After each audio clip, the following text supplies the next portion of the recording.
الله الرحمن الرحیم. کتاب په دنیا کې تر ټولو غوره ډالۍ کتاب دی. ویل ولئ وایې ورئ یو څه ترې زده کړئ او نورو ته یې هم ورسوئ. د کره کتنې مکتبونه، لیکوال سلیم اختر، ژباړن اجمل ښکلی. د غږیزو کتابونو په لړ کې دا ځل درته د کره کتنې مکتبونه په غږیزه بڼه زه سمیع الله شاهد وړاندې کوم. د کتاب په دویمه برخه کې د پنځونې او کره کتنې په توپیر، د څېړنې او کره کتنې په تړاو، د کره کتنې په کره کتنه وغږېدو. د کتاب په دریمه برخه کې د پوښتنې ته ځواب موندلای شو. د کره کتنې مکتبونه کوم دي؟ د کره کتنې مکتبونه د بېلابېلو کره کتنیزو ښوونځیو لوست هم دا پوښتنې ښې نه دي ځواب کړي چې ښوونځی څه ته وایي، څرنګه او د کومو لاملونو له مخې رامنځته کېږي او اړتیا یې څه وي. د A Dictionary of Literary Terms لیکوال جی آی کارډون وایي ښوونځی د هغو لویو پنځلورو ډلې ته وایي چې په ډولهییزه توګه ورته ادبي آرونه یعنې اصول وایي. دغه اصول کله ناکله د ټولګي یعنې مینیفسټو په بڼه هم چاپېږي. د ځینې ښوونځیو پلوشې خو دومره خوري وري شي چې په ټوله نړۍ کې نوي ادبي خوځښتونه راوټوکوي. که ښوونځي لنډمهالې وي، اغېز یې اوږدمهالی وي او پیړۍ نیسي. دا اغېز هله ډېر غښتلی وي چې د اړوند ښوونځي آرونه انقلابي وي. په ساده ژبه د یو فکري نظام یا یوې مفکورې خلک او تخلیقي هڅې ښوونځی باله شي. خو د دویمې پوښتنې ځواب دومره اسانه نه دی، ځکه چې د هر ښوونځي شاته ډېر بدلونونه او پیښې لاس لري او د یوې ادبي پنځونې د سپړنې لپاره د دغو هر اړخیزو سیاسي، اقتصادي، هنري، مذهبي، کلتوري او نور لاملونه شننه اړینه ده. بیا دا پوښتنه هم شته چې کره کتنه له ځانګړې زاویې کېدای هم شي او که پنځګر د مرغه غوندې آزاد وي. دا پوښتنه له دې امله هم ارزښتمنه ده چې له کره کتنې سره تړلې ځانګړې پوهنې اوس ډېرې پراخې شوي دي او اوس کره کتونکی هم هغه نه دی چې یوازې د شعر په سپړنه او ادبي صنعتونو په رابرسېرنه به یې بریتونه تاوه. اوس پوهنو څانګې کړي او د کره کتنې دنده یې دومره درنه کړې چې د دې پوهنو پرته یې ترسره وایي ناشونې او نابشپړه ده. همدا لامل دی چې کره کتنې ته د بېلابېلو پوهنو نومونو یعنې اصطلاحاتو مخه کړي او د لاشعور، جنس او داسې نورې اصطلاحګانې پکې کارېږي. د ښوونځیو په رامنځته کېدو کې دوه لاملونه ډېر لاس لري چې یو یې د یوې پوهنیزې یعنې علمي نظریې اغېز دی او بل یې د یوې منلې ادبي نظریې یا خوځښت مخالفت دی چې وروسته له فردي جامو وځي او په یوه اوړلې نظریه یا خوځښت اوړي. په اردو کې د دیلي د شاعرۍ ښوونځی او د لکنهو د شاعرۍ ښوونځی ډېر مشهور دي. یو ته دننی یعنې ذهني او بل ته بهرنی یعنې عیني ښوونځی وایي. په پښتو کې هم دې ته ورته ښوونځي شته چې د مخني هغه پر ضد راپاڅېدلي دي. اوس مهال د ښوونځي نومونه په ښه زغرده د دود یعنې طریقې، لیوالتیا یعنې تمایل او خوځښت لپاره کارېږي، لکه ایهامي ښوونځی یا د متروکاتو ښوونځی. نو په دې لړ کې ډېر پام ویه که یوازې ادبي بدلون ته ښوونځی وویل شي، لکه د سر سید دبستان، د علیګړ دبستان یا تهذیب الاخلاق دبستان. نو په تاریخ کې ډېر داسې غبرګونونه رامنځته شوي دي چې ښایي بېلابېل ښوونځي ترې جوړ شي. په دې توګه اودح پنج ته هم ښوونځی ویل کېدای او د سر سید له مخالفانو هم یو ښوونځی جوړېدای شي. که په یو ټاکلي مهال کې د یو راز لیوالتیاوو، دودونو یعنې طرز البیان، مفکورو او زاویو له امله د څو قلموالو پنځونې له رنګارنګۍ سره ورته وي، نو پوه شه چې ښوونځی جوړ شو. او همدا د ښوونځي او خوځښت توپیر ښیي. که دا د همغږو قلموالو ډله تر یو کوله تم شوه نو ښوونځی دی، خو که بل مهال یا کول ته هم راننوته او نویو پنځګرو پرې هم زیاتونې وکړي او یې نه دروله، نو دا بیا خوځښت یا غورځنګ شو چې تر څو یې په پلوۍ هستونې کېږي دا به ژوندی او ګړندی وي. یعنې ښوونځی د ژور ډنډ او خوځښت د سیند غوندې روان وي. سوسیالیستي ادبي غورځنګ یې ښه بېلګه ده چې د سیاسي ملاتړ او ګوند له نشت او سیاسي ستونزو سره نیمه پیړۍ وچلېد. تمایل فردي وي او ژوند یې هم دومره لنډ ګڼ وي. ښوونځی که په خوځښت وانه وړي نو تر 30 کلونو نه اوړي، خو خوځښت بیا هر وخت نوي پنځګر مومي او روان وي. ساینسي نوښتونه او فلسفي نظریې که د ژوند پر نورو اړخونو اغېز کولی شي، نو ادب خو هم د بشري ژوند برخه ده. دا ترې ولې بچ شي؟ څرنګه چې د مهال له بدلانه او اغېز سره د ادب طرز بدلیږي، دغسې کره کتنه هم خپله بڼه اړوي او د ادبي ښوونځیو د جوړېدا له اغېزه کره کتنیز ښوونځي هم جوړېږي. علمي نظریې کله ناکله دومره هر اړخیزې وي چې نویو کره کتنیزو ښوونځیو ته لار پرانیزي، لکه د فروید نظریاتو چې ارواپوهنیزه کره کتنه وزېږوله. یعنې د لرغوني یونان له تراژیدیو چې اوسنۍ ارواپوهنې تر ډېرې نومونې هم پور کړي، نیولې تر شکسپیر او دوستویفسکي پورې. خوا هم داسې ادبیات وو چې اروايي نړۍ انځوروله، خو د ښوونځي په بڼه یې اوډون د ژوند د نورو خواوو په څېر کره هم اغېزمنه کړه. پر 1936 زېږدیز کال په اردو کې د سوسیالیستي ادبي غورځنګ بنسټ ایښودل شوی دی، خو پریمچند لا له مخکې نه پر دغو موضوعاتو کار کړی و چې وروسته د سوسیالیستي بنسټګر لپاره اړین وګرځېدل. خو د پریمچند ادبي هڅې د مارکسي کره له وته ونه کتل شوې، ځکه چې د نوموړي غږ له اغېز او شهرت سره پردي و، خو چې له یوه ځانګړي خوځښت سره پرې تړاو ولیدل شو، نو بیا دا ډول ادبیات د سوسیالیستي کره فکره زیرل کېدل. پر 1850 زېږدیز کال چې د سیاسي حالاتو له سره سر سید د خپل اصلاحي خوځښت بنسټ کېښود، نو په خپله ده او ملګرو یې ادب یوازې ملي او ټولنیزو موخو ته نه راکښه، بلکې د لرغونیو او اوسنیو ادبیاتو د زیرنې او ټول لپاره یې د کره نوې تیوري هم ورغوله. که د حالي مقدمه شعر و شاعري او شبلي کره لیکنو نوې کره ښوونځی ونه اوړه، خو اغېز یې تلپاتی او اوږدمهالی و.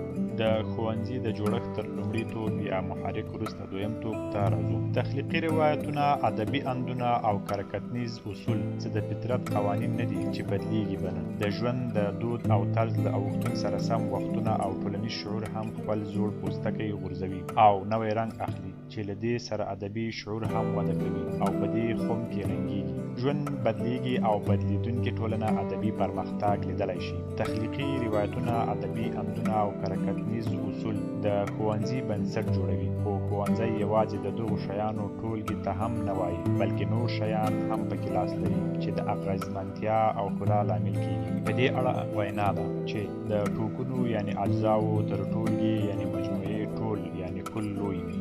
The whole is more than the sum of its parts. د دې وینا له مخې که د ښوونځي په جوړښت کې پوټی بدلون، کمی، ډیری یا رغون او ورانی هم راشي، خو چې کل یا عمومي جوړښت یې پر ځای وي، نو ښوونځی به ولاړ وي، خو چې کل راوغورځېږي نو ښوونځی راپرېوځي. او د جوړښتي ټوپونو پردي شتون هم ښوونځی له نړېدو نشي ژغورلی. د کندر ولاړو دیوالونو، ستنو، محرابونو او فرشونو ته کل یعنې ودانۍ نشي ویل کېدی. کله ناکله ادب له ټولنیز تحول سره وانه وړي او د نوي مهال غوښتنې ونه مني، نو ټولنیز شعور ټکنی کړي. نو که د دې ذهني تشې د ډکون لپاره د زړو شړېدلو او سولیدلو ادبي دودونو پر ضد د رغنده او تاندو ادبي تجربو بغاوت ونه شي، نو کره اړ ده چې غندنې ته یې مټې رامونغاړي. دا زړې کره تجربې به یو وخت ارزښتمنې وي او له ادب سره به یې مرسته کړې وي، خو د نوي مهال له غوښتنو سره سمای نه خوري، نو ځکه یې سمون اړین دی. د ښوونځیو په جوړښت، اوډون، پایښت، زړښت او مړینه کې ځینې روایتونه، دودونه لوی لاس لري. نظریه په پیل کې ځاني یا فردي وي، خو له خپراوي او شهرت سره په روایت واوړي او بیا یې اغېز هم اوږدمهالی شي. نو د یو ښوونځي پیل په هغو روایتو دودونو کې پلټل پکار دي چې د ښوونځي اصول او بنسټ جوړوي. روایتونه مړه هم وي او ژوندي هم، نو کوم روایت چې له مهالنۍ لیوالتیا سره اوږه په اوږه ادبي پنځونو ته ځواب ویلی شي، ژوندی، خوځنده او فعال وي او ادب له زړبودۍ او ویجاړۍ ژغوري. خو که روایت له پنځونې سره د مرستې جوګه نه وي، نو کلیشا شي او مړ ستوری او مړه استعاره ترې جوړه شي. ژوندی روایت د خپل ځان د څرګندتیا لپاره لوی پنځګر او لوی ادب ته په تمه وي. د روایت په لړ کې د ټي اس الیټ نظرونو پر انګلیسي سربیره اردو کره هم اغېزمنه کړې ده، تر دې چې پر 1919 زېږدیز کال د چاپ لیکنې ټریډیشنل اینډ انډیویجوال ټایلنټ انګازې خو یې اوس هم اورېدل کېږي. د هغه له خبرو تېرېږو او دا وایو چې د یو ښوونځي د بنسټي روایتونو څېړنه پیچلی او کړکېچن کار دی، ځکه چې د دغو روایتونو په جوړښت کې پر فردي حالت سربیره ژبني، سیاسي، ټولنیز، اقتصادي او روحاني لاملونه هم سپړل غواړي، داسې لکه ریښته یعنې لرغونې اردو یوازې په لکنو کې لیکل کېدای شي او د سر سید خوځښت په 1850 زېږدیز کال کې رامنځته کېدای شو. په 1850 یا 1950 کې نه، په پښتو کې د خدایي خدمتګارو ادبي بدلون د 20مې پېړۍ د حالاتو زېږنده و. علي په مقدمه شعر و شاعري کې د خپل وخت د کره اصولو له مخې لرغوني ادبي روایتونه او کره اصول چې ټوله پانګه یې تر بدیع، بیان او عروضو راټوله وه کږلي دي. په لویدیځ کې د کره د ړندو پرېکړو پر ضد د استقرایي، سپړیز یعنې تحلیلي او اغېزمنتیایي یعنې تاثیراتي کره پیدایښت ته د تشریحي او دا ډول نورو کره غبرګون ویل کېدای شي چې ادب یې د وچو فورمولونو له مخې زیره. په دې کره کې به داسې پریکړې هم کېدې چې کره به د پوهاوي پر ځای د زوزانو غول شو. د دې ډول کره د مطلق العنانیت او زیاتیو پته د میکالې له دې وینا لګي چې کره کتونکی یو وسلوال واکمن دی چې په کره کتنیز زبېښاک سره پنځګرو ته پر څوکیو د ناستې امر کوي. څرنګه چې د ظالم واکمن پر وړاندې سرغړاوی کېدای شي، دغسې د سختې کره کتنې پر ضد هم خلک سر راپورته کوي. د ښوونځیو له ټولنیزې او عمومي لوست ته دا په ډاګه کېږي چې له پنځونې سره تړلې چارې تل یو شان وي. نن که یوې ادبي پنځونې بهرني او ذهني لاملونه په ګوته کېږي، نو د دې دا معنا نه ده چې پخوانو ګنې دا رنګ نه اخیست او په تشه یعنې خلا کې یې شعر یا نثر لیکه، یا دا چې ګنې تر تاریخي کره کتنې مخني پنځونکي تاریخي حالاتو نه اغېزمنول. دا هر څه له لومړۍ ورځې وو، خو توپیر دا و چې یو ښوونځي د پنځونې یوه خوا، بل ښوونځي د پنځونې بله خوا زیرلي. مثلا مارکسیستي کره کتنې په عادت کې پر مخانتوب او ارواپوهنیزې کره کتنې د لاشعور پر اغېزو ټینګار کاوه.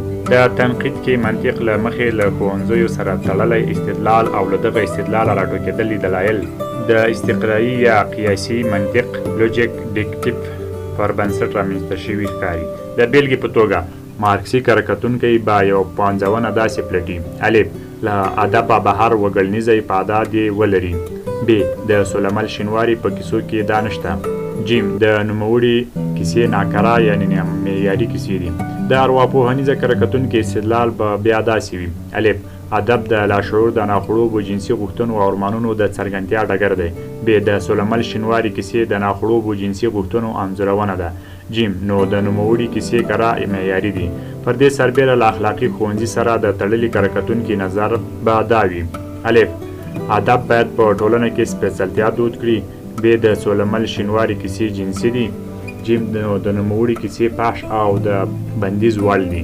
دا هغه استقرایي یا قیاسي استدلال دی چې یو ښوونځي خوځښت ډلې ته عمومي فکر ورکوي، خو بیا هم د ښوونځي کره کتنې د تاوان سودا نه ده.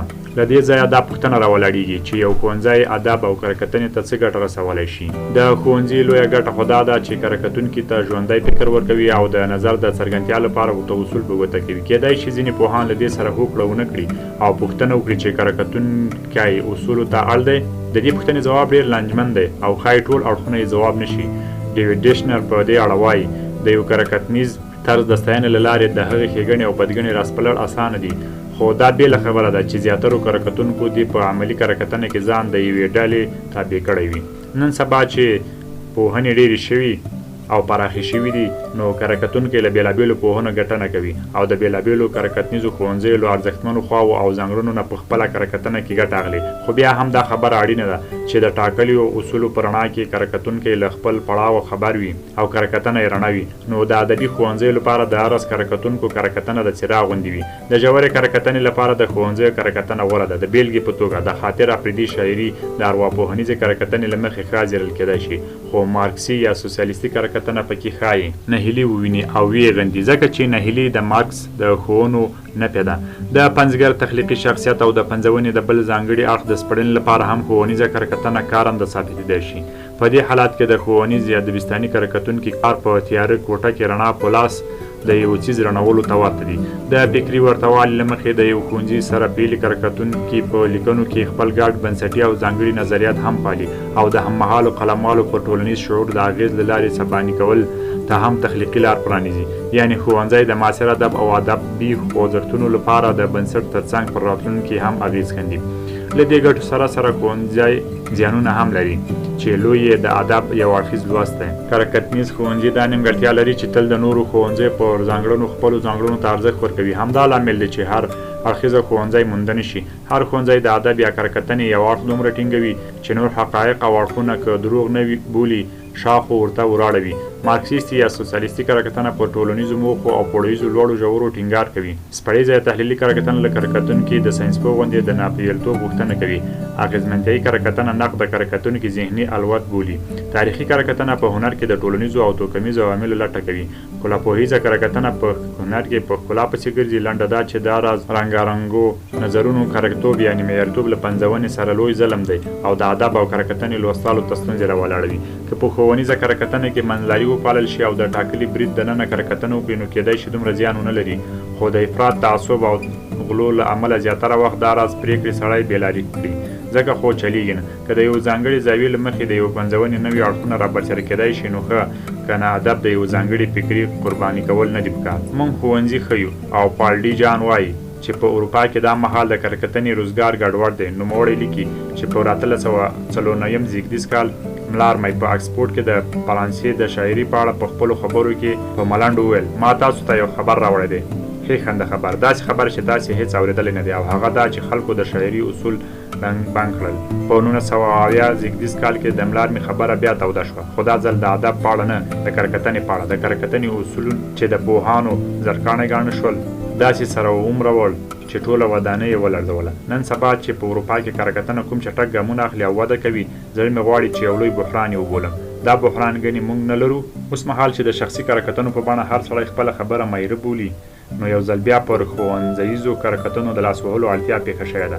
د ادب په اړه که ځاني یعنې شخصي فکر بې ګټې وي، نو بیا خو ټولنیز فکر سم دی، خو د ښوونځي په بڼه ټولنیز چلند هم کله ناکله که زهرجن نه وي، نو لنډ ګڼ یا محدود خو هرومرو وي. په تنقید اور لبلریزم کې د خپلواک چلند او ناپوهیلتوب له مخې جابر علي سید ښوونځی نااړین ښیي او وایي: یو قلموال به له اخلاقي پلوه له یو او ښکلا پوهیزه پلوه له بل ښوونځي اغېزمن وي. د کرکتنې د خپلواکي او ناپوهیلتوب ایمیل ګومینل خپلواکي او ناپوهیلتوب نه دی، بلکې د دې انسان پالنه ښیي. په نویو پوهنو کې ارواپوهنه، ټولنپوهنه او وګړپوهنه ارزښتمنې پوهې دي.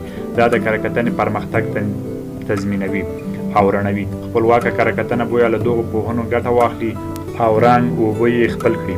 جابر علي سید چې د کومې کرکتنې خبره کوي هغه اکلیتیسیزم بولي، یعنې کرکتونکی د یوې ځانګړې مفکورې په خاښ کې ځاله نه جوړوي، بلکې د بېلابېلو پوهنو له ګلبڼه رنګارنګ ګلونه راټولوي.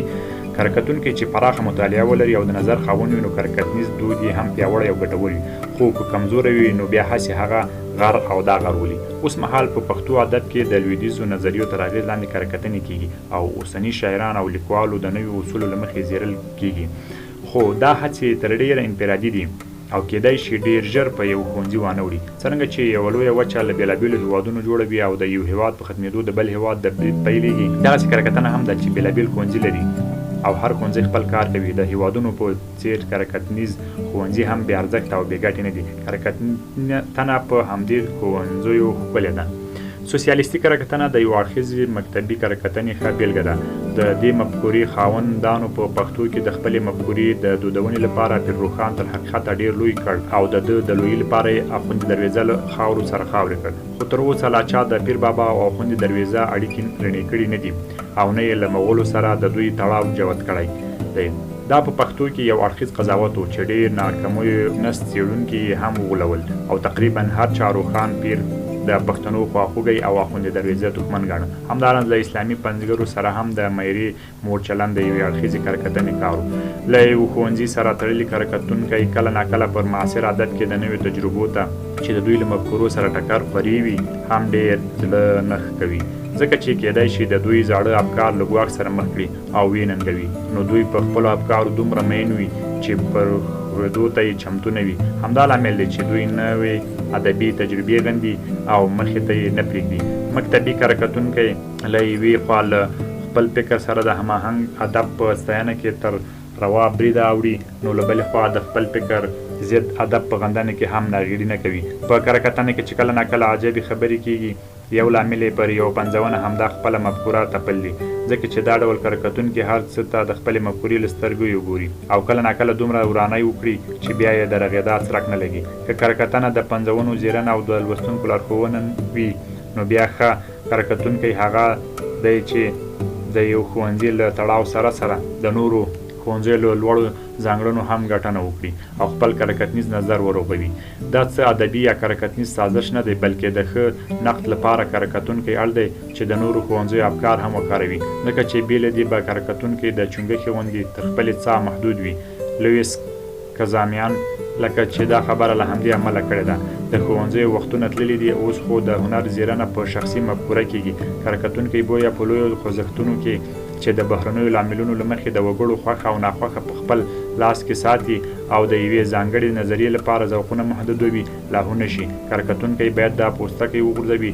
نو که داسې وشول نوي قلموال به فکري خپلواکي ولري، سم فکر به وکړی شي او د مفکورو له بریدونو به راووځي. په کارکتنه کې د ښوونځي پر موضوع تر دې خبرو وروسته دا پوښتنه راولاړېږي چې په پښتو کې هم کارکتنیز ښوونځي شته دي؟ د دې پوښتنې ځواب نه دی، ځکه چې په پښتو کې سملاسي بېلابېلې لیوالتیاوې لیده شي، خو دا ټول زیاتره ځاني دي او تر شا یې کومه ځانګړې مفکوره نه ښکاري.